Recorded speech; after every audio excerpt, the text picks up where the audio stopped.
Magandang araw sa inyong lahat at welcome sa aking channel.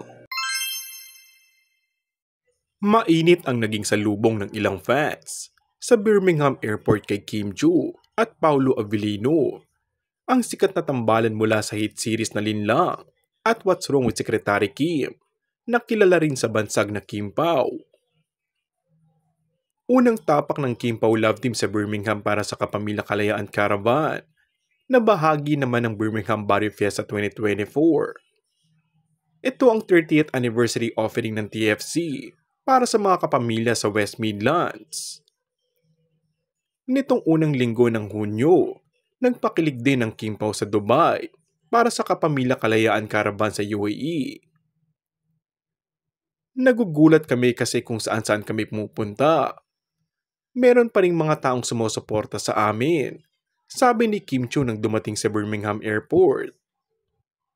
And it is strongly requested by community in Birmingham. And we thank everyone who requested this show in Birmingham, sabi ni Paolo Avellino. Hindi naman nabigo ang mga tagahanga dahil nasaksihan nila ang kanilang mga idolo. Kapansin-pansin nga daw nakakaiba ang sweetness ng dalawa. Tila may pasimpleng pag-amin nga ang dalawa habang nagpe-perform. Ika nga ni Paolo sa isang production number, ay dati pangarap niya lang si Kim. Kaya naman tanong ng lahat ngayon, ay nakuha na nga kaya ang dati ay pinapangarap niya lamang.